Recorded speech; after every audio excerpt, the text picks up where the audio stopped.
بسم اللہ الرحمن الرحیم۔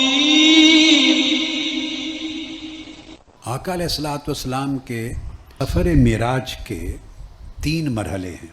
ایک مرحلہ مسجد حرام سے مسجد اقصیٰ تک کا ہے، جیسے فرمایا گیا اعوذ باللہ من الشیطان الرجیم سبحان الذی اسری بعبدہ لیلا من المسجد الحرام الی المسجد الاقصیٰ۔ پاک ہے وہ ذات جو لے گئی اپنے مقرب برگزیدہ محبوب بندے کو مسجد حرام سے مسجد اقصیٰ تک رات کی ایک تھوڑی سی کڑی میں۔ یہ پہلا مرحلہ ہے۔ یہ مرحلہ قرآن مجید میں صراحت کے ساتھ مذکور ہے۔ اس کا انکار کرنا کفر ہے۔ معراج نبوی صلی اللہ علیہ وسلم کے اس حصے کا انکار بولیے کفر ہے، نص صریح سے ثابت ہے، اس میں تعویل کی گنجائش نہیں ہے۔ دوسرا حصہ مسجد اقصیٰ سے فوق السماوات، آسمانوں سے اوپر سدرۃ المنتہا تک، عرش تک، پھر اس سے اوپر، اس کو فوق السماوات کہہ دیتے ہیں، یا الی سدرۃ المنتہا الی العرش المعلی۔ تو مسجد اقصیٰ سے آسمانی کائنات اور بالائی کائنات کی آخری منزل تک، یہ احادیث صحیحہ سے ثابت ہے، احادیث صحیحہ سے ثابت ہے۔ اور ان احادیث صحیحہ میں اور روایات میں اتنی کثرت ہے، کثرت طرق ہے کہ وہ حد تواتر کو پہنچتی، معنوی طور پر حد تواتر کو پہنچتی ہے۔ اس دوسرے حصے کا انکار کرنا اعتقادی فسق ہے، گمراہی ہے۔ آدمی کافر تو نہیں ہوتا مگر گمراہ کہلاتا ہے۔ کیا؟ گمراہ کہلاتا ہے، اعتقادی طور پہ فاسق ہو جاتا ہے۔ یہ دلال ہے، گمراہی ہے۔ پہلے حصے کو مسجد حرام یعنی مکہ معظمہ سے بیت المقدس مسجد اقصیٰ تک کا جو پہلا مرحلہ، اس کو اسراء کہتے ہیں، اس لیے قرآن مجید نے لفظ اسراء استعمال کیا۔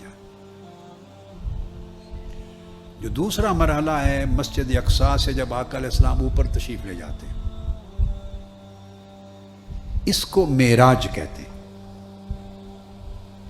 عرب دنیا میں اس رات کو جب مناتے ہیں، عرب دنیا سارے مرحلوں کو وہ بھی مانتی ہے، عقیدہ رکھتی ہے، مگر وہاں جو معروف مروج اور متداول لفظ ہے وہ شب اسراء ہے، وہ اس کو لیلۃ الاسراء کہہ کے مناتے ہیں۔ ہمارے ہاں پاکستان، انڈیا، بنگلہ دیش اور علاوہ اس کے گرد و نواح کے خطوں میں اس کو لیلۃ المعراج کہتے ہیں، شب معراج۔ ہمارے ہاں یہ لفظ زیادہ معروف ہے، عرب دنیا میں قرآنی لفظ ہے لیلۃ الاسراء، اس لفظ کا استعمال اور رواج زیادہ ہے۔ پھر فوق السماوات کا جو مرحلہ ہے، سدرۃ المنتہا سے آگے، جہاں بعض احادیث میں آتا ہے کہ سیدنا جبرائیل امین علیہ السلام بھی رک گئے، اور اس سے آگے آقا علیہ الصلوۃ والسلام کے ساتھ شریک سفر رہنے کی استعداد اور صلاحیت اور طاقت ان میں نہیں تھی۔ وہ جو اس سے آگے کا سفر ہے قاب قوسین او ادنیٰ تک، جس کی آخری منزل کا کوئی تعین نہیں ہے، نہ وہ ذہنوں میں آ سکتی، اس کو بعض کتب میں بعض عرفاء نے، خواجہ نظام الدین اولیاء نے بطور خاص اور کئی اور عرفاء اور اولیاء نے اعراج کا نام دیا ہے۔ ایک تیسرے مرحلے کو ایک تیسرا نام بعض بزرگوں نے دے دیا،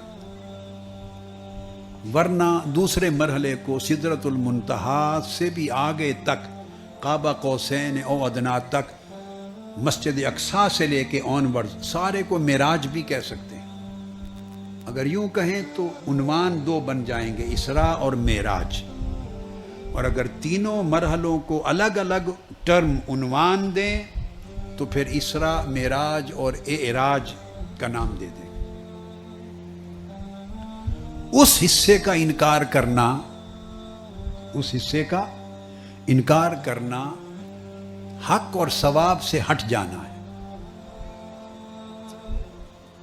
یعنی حق اور ثواب سے محروم ہونا ہے۔ مگر اس حصے کے انکار کرنے سے نہ بندہ کافر ہوتا ہے اور نہ صریح گمراہ ہوتا ہے۔ آپ سمجھیں بات کو؟ یہ بات میں نے اس لیے سمجھائی کہ ہمارے ہاں ایک ہی بات سکے بند ہوتی ہے اور ایک ہی ٹھپا ہاتھ میں ہوتا ہے، وہ ہر جگہ لگاتے جاتے ہیں، تفریق نہیں کرتے۔ علم تفریق کرنے، حسب مرتبہ تفریق کرنے اور ہر چیز کی تفصیل کرنے کا نام۔ تو آپ کو معلوم ہونا چاہیے کہ کس حصے کے انکار سے بندہ کافر ہو جاتا ہے، کس حصے کے انکار سے بندہ ضال اور گمراہ ہو جاتا ہے، اور کس حصے کے انکار سے بندہ ثواب سے محروم ہوتا ہے۔ ثواب سواد کے ساتھ، اجر و ثواب کے معنی میں نہیں، یعنی صحت عقیدہ یا عقیدے میں خیر کا پہلو، اس سے محروم ہوتا ہے۔